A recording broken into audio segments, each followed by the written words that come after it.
নমস্কার, কেমন আছেন সবাই?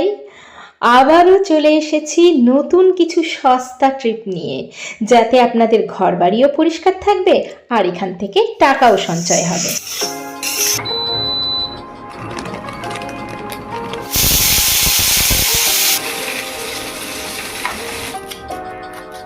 বৃষ্টিতে না ঘর পুরো অন্ধকার।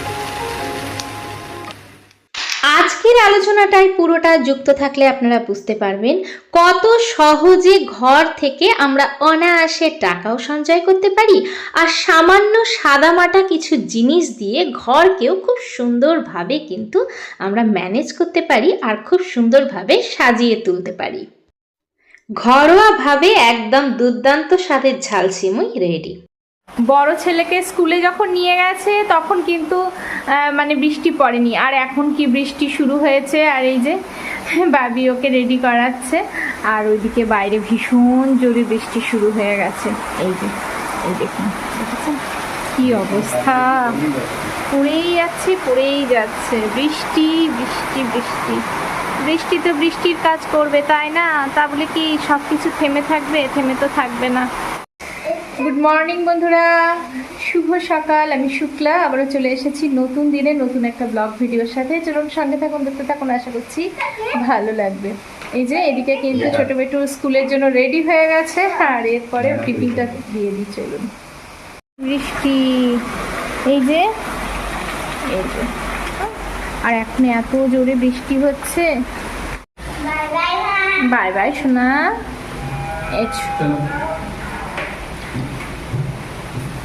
বাই।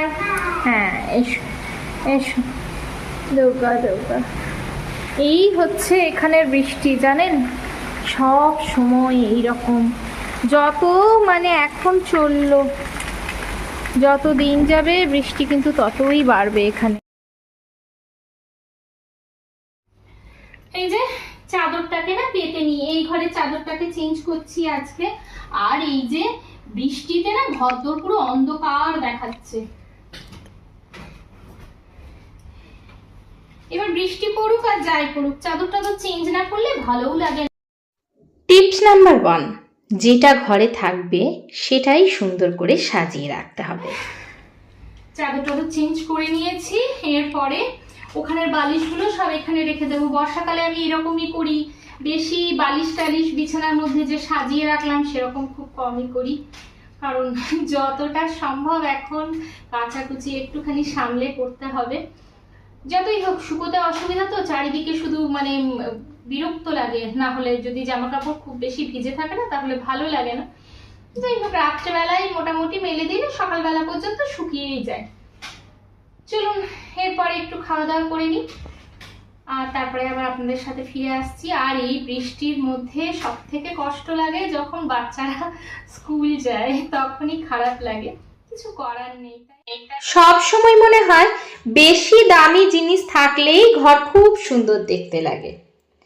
আসলে বন্ধুরা, বেশি দামি জিনিস থাকলেই যে সব সময় ঘর সুন্দর দেখতে লাগবে, আর ঘরের মধ্যে খুব বেশি জিনিস না থাকলে বা ছোটখাটো কিছু জিনিস থাকলে যে ঘর অসুন্দর লাগবে, এমনটা কিন্তু নয়।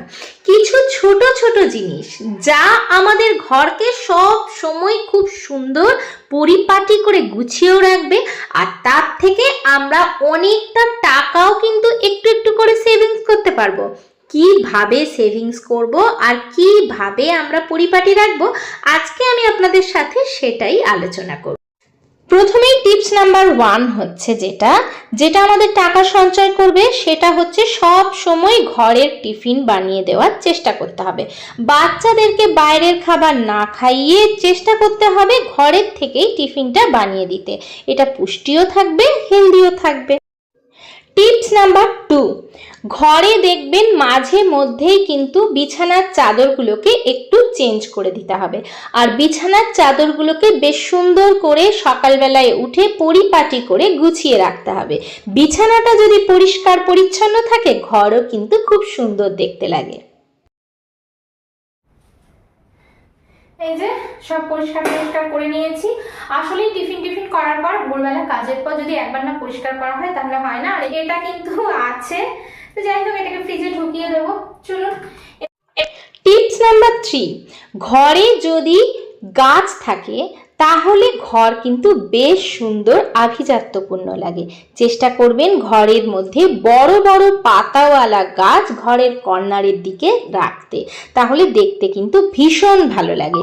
যদি আপনারা এমনি ইনডোর প্ল্যান্ট লাগাতে নাও পারেন তাহলে এক দুটো কিন্তু কেনা যে গাছগুলো থাকে যেগুলো ঘর সাজাবার জন্য রাখে, সেগুলোও কিন্তু যদি আপনি রুমের মধ্যে বা হল রুমের মধ্যে কোণার দিকে সাজিয়ে রাখেন দেখতে কিন্তু ভীষণ ভালো লাগবে। তবে আমি বলবো যে আপনারা কিন্তু অরিজিনাল যে ইনডোর প্ল্যান্টগুলো আছে ঘরের মধ্যে এক দুটো রাখার চেষ্টা করবেন, দেখবেন ঘর কিন্তু ভীষণ সুন্দর লাগে। ঘরের মধ্যে একটা সবুজের ছোঁয়া, গাছের ছোঁয়া যদি থাকে ঘর কিন্তু দেখতে এমনিই সুন্দর লাগে। নাম্বার 4, এই যে রসুন ছাড়াতে অনেকের ভীষণভাবে বিরক্ত লাগে। মাঝে মাঝেই আমরা কি করি, বিরক্তর কারণে বা হয়তো ছাড়াতে ইচ্ছে যাচ্ছে না তার কারণে বাইরের থেকে মার্কেট থেকে আদা রসুনের যে পেস্ট সেগুলো কিন্তু ব্যবহার করি। সেগুলো না করে খুব সহজেই রসুন ছাড়িয়ে নিতে পারি। রসুনটা একটু গরম জলের মধ্যে ভিজিয়ে রাখলে খুব সুন্দরভাবে অনেকগুলো রসুন ছাড়ানো হয়ে যাবে। সেটাকে কিন্তু হালকাভাবে ফ্রিজের মধ্যে স্টোর করে রাখলে অনেক দিন পর্যন্ত রসুন ভালো থাকবে। নাম্বার 5, এই যে দেখলেন আমি যে কিছু জারের মধ্যে রিফিল করছি, সেইগুলো করে তারপরে সেই জারের গায়ে কিন্তু লেবেল লাগিয়ে রেখে দেবেন, তাহলে কিন্তু ঘরও যেমন দেখতে সুন্দর লাগবে সেই রকম কিন্তু সব এক জায়গায় সাজানো গোছানোও থাকবে। আপনি যদি বাড়িতে উপস্থিত নাও থাকেন তাহলেও কিন্তু অন্যজনার করতেও সুবিধা হবে কোনটার মধ্যে কি আছে যদি লেখা থাকে, আর তা এমনিভাবে লেখা থাকলে না দেখতেও বেশ ভালো লাগে। যাই হোক, প্রত্যেকটা জিনিস গোছানো থাকলে দেখতেও ভালো লাগে আর এতে কিন্তু কাজেরও অনেকটা সুবিধা হয়। টিপস নাম্বার 5, যদি আপনার মনে হয় সোফা পুরনো হয়ে গেছে তখন সেই সোফাটাকে চেঞ্জ করতে হবে, এমনটাই মনে হয় যে এই সোফাটা আর ভালো লাগছে না, অনেক দিনের পুরনো হয়ে গেছে, কেমনই দেখতে লাগছে, সেটাকে সরিয়ে নতুন সোফা আনি। কোনো দরকার নেই নতুন সোফা আনার। আমি বলবো তার জায়গায় আপনি সোফার কাভারটাকে একটু আভিজাত্যপূর্ণ কাভার নেন, যেগুলো দেখবেন এখন কিন্তু ভীষণভাবে সব জায়গায় পাওয়া যায়, সেই সমস্ত সোফার কাভার দিয়ে সোফাটাকে কাভার করে দেন। আর সব সময় মনে রাখবেন সোফার মধ্যে সৌন্দর্য বৃদ্ধি করে কিন্তু সোফার কুশন কাভারে বা কুশনে একটু ভালো কুশন কাভার দিয়ে দেন, দেখবেন সোফাটার লুকটাই চেঞ্জ হয়ে যাবে, আপনাকে আর কিন্তু পুরনো জিনিসটা চেঞ্জ করতে হবে না। এর ফলে টাকাটাও কিন্তু অনেকটা সেভিংস হয়ে যাবে, ঘরের জিনিস দিয়ে ঘরকে কিন্তু সুন্দর করে সাজিয়ে রাখতে। আজকে আমি নিরামিষ একদম সাদামাটা একটা সবজি করছিলাম, কিন্তু সাদামাটা হলেও বিশ্বাস করবেন না সবজিটা কিন্তু খেতে ভীষণ ভালো হয়েছিল। আর আমি আলাদা আলাদা করে কিন্তু রান্না করি না, মানে আমি আলাদা আলাদা করে ভাজি না, সবগুলোকে একসাথেই ভেজে দিয়েছি। হ্যাঁ, স্পেশাল কোনো দিন হয়তো কোনো কিছু রান্না করছি তখন সব সবজিগুলোকে আলাদা আলাদাভাবে তেলে ভাজি, এতে তেলটাও কম লাগে, হয়েও যায় সুন্দর। এই যে আমার কিন্তু তরকারিটাও হয়ে গেছে, এদিকে তরকারি হতে হতে আমার ছোট বেটুও চলে এসছে, এদিকে অনেক কিছুই কিন্তু করা হয়ে গেছে। এদিকে হচ্ছে ডালটা সেদ্ধ করে নিয়েছি, তারপরে হচ্ছে এই যে উচ্ছেটাও ভাজা হয়ে গেছে, আর ভাত তো হয়েই গেছে। বাস এইবারে না একটু বাদাম ভেজে নিতে হবে, সবজিটা একটুখানি দিতে হবে। টিপস নম্বর 6, যখনই গ্যাসে রান্না করবেন চেষ্টা করবেন ঢাকা দিয়ে করার। আপনারা দেখলেন যে সবজিটা করতে করতে আমি কিন্তু মাঝখানে ঢাকা দিয়ে দিয়েছিলাম, এদিক ওদিক অনেকটা কাজ করেছি। ছোট বেটু চলে এসছে, তাকে একটুখানি তার সাথে খেলা করেছি, তারপরে তার বই খাতা বের করেছি, অনেকটা সময় কিন্তু আমি কাটিয়ে দিয়েছি। তখন কিন্তু আমি গ্যাসটাকে অফ করে দিয়েছিলাম, খানিকক্ষণের জন্য ঢাকা দেওয়া ছিল, তারপরে আবার অন করে সবজিটাকে কিন্তু হতে দিয়েছি। এতে সবজিটাও তাড়াতাড়ি হয়ে যায়, গ্যাসটাও কিন্তু সাশ্রয়। আর সেদিনকে এই যে আমগুলো আনা হয়েছিল, এইগুলো কিন্তু মোটামুটি খেতে খুব বেশি মিষ্টি নয়, হালকা একটু টক টক ভাব, তো ভাবছি এটা চাটনি করে দেবো, পাকা আমেরই চাটনি করবো, বাচ্চারা খুশি হয়ে খাবে। জেলি বা জ্যাম করে রাখলেও ভালো, কিন্তু চাটনিটাই করবো। টিপস নাম্বার 7, চেষ্টা করবেন সিজনের ফল সিজনে খাওয়ার জন্য, আর সিজনের ফল যখন কম দাম থাকবে তখন সেগুলো স্টোর করে রাখার জন্য। তারপরে দেখলাম আর একটা আমও কেটে দিই, তো এই দুটো আমকে একটুখানি গুড় দিয়ে নেড়ে নেব। তা তাহলেই হয়ে যাবে।